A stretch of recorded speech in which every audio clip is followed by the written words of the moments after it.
శ్రీ మహాగణాధిపతియే నమః. శ్రీ వాసుదేవాయ. శ్రీమద్ రామాయణము అరణ్యకాండ 46వ సర్గ.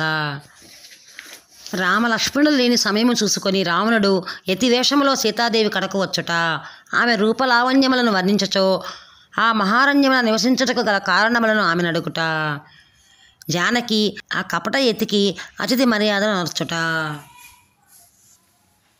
సీతాదేవి యొక్క పరుష వచనములకు లక్ష్మణుడు మిగుల కలత చెందెను. సీతను ఒంటరిగా విడిచిపెట్టి వెళ్ళుటకు కాళ్ళు ఆడకున్నను, అన్నను త్వరగా చేరుటకే వెంటనే అతడు ఆశ్రమం విడిచి బయలుదేరెను. తగిన అవకాశం కొరకు ఎదురుచూచుచున్న దశగ్రీవుడు లక్ష్మణుడు అటు వెళ్ళుట గమనించి వెంటనే సన్యాసి వేషంలో సీతాదేవి సమక్షమున నిలిచెను. వైదేహి సమీపమునకు యతిరూపమున వచ్చిన రావణుడు మృదువైన కాషాయ వస్త్రములను ధరించి ఉండెను. శిఖను, ఛత్రమును, పాదుకలను కలిగి ఉండెను. ఎడమ భుజమున దండమును, కుడి చేతులు కమండలను ధరించి ఉండెను. సూర్యచంద్రులు లేని సంధ్యాకాలమునందు పెను చీకటుల వలె రామలక్ష్మణులు లేని ఆ సమయమున ఆశ్రమమున అతిబలుడు సీతాదేవిని సమీపించెను. క్రూరుడైన రావణుడు పతివ్రత శిరోమణియు అమాయకురాలును అయిన ఆ రామపత్నిని, చంద్రుడు లేని రోహిణిని క్రూరగ్రహము వలె చూచెను. క్రూరుడు పాపకృత్యములను వనర్చువాడు అయిన రావణుని చూసి దండకారణ్యమునందు వృక్షముల కదలికలు ఆగిపోయెను. వాయువు ప్రసరించుట మానెను. పరవళ్ళు త్రొక్కుచో ప్రవహించుట గోదావరి నది ఎర్రబారిన కనులతో వీక్షించుచున్న రావణుని గమనించి నెమ్మదిగా ప్రవహింపసాగెను. రాముడు చిక్కుల పాలుగు సమయము కొరకు ఎదురుచూచుచున్న దశగ్రీవుడైన రావణుడు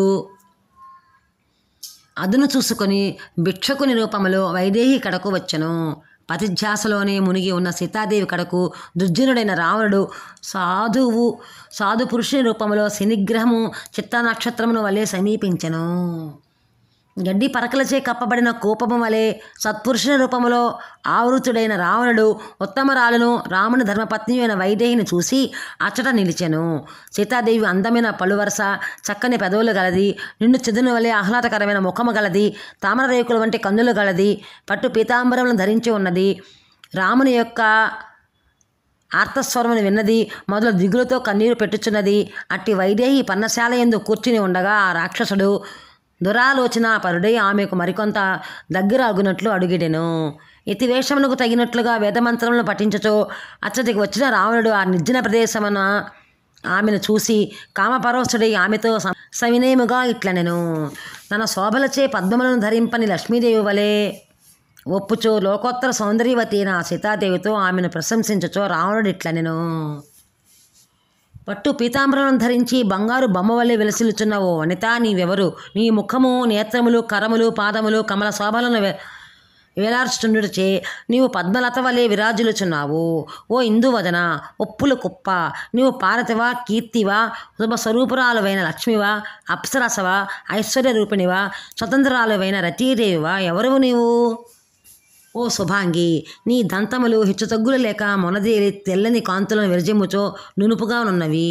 నీ నేత్రములు విశాలములు, స్వచ్ఛములు, కనుగొనల యందు ఎరుపెక్కి నల్లని కనీనికలు కలిగి ఉన్నవి.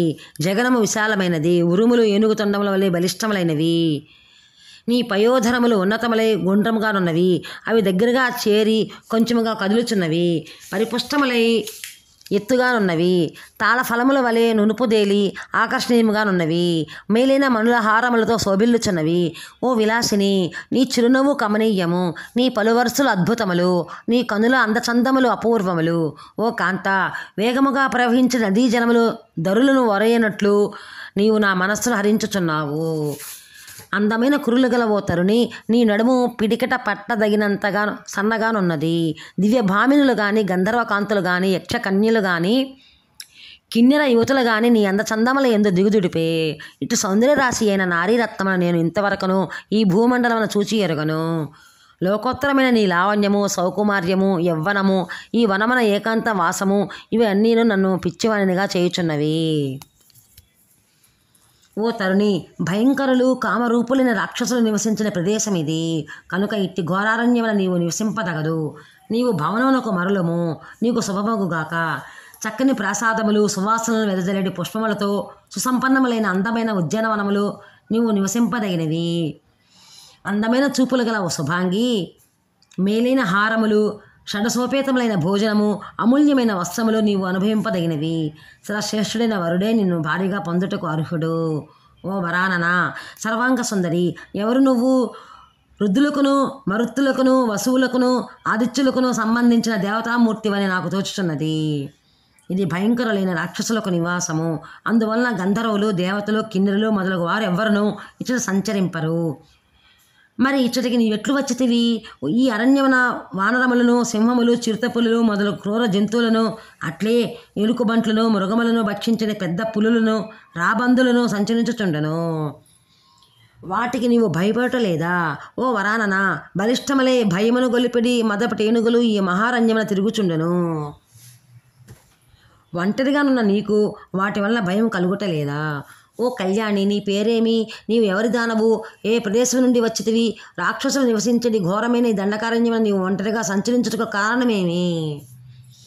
దురాలోచనాపరుడైన రావణుడు వైదేహిని ఇట్లు ప్రశంసించెను. యతివేషమున వచ్చిన ఆ రావణుని చూసి ఆమె ఆ వివిధులకు అతిథి మర్యాదలతో పూజించెను.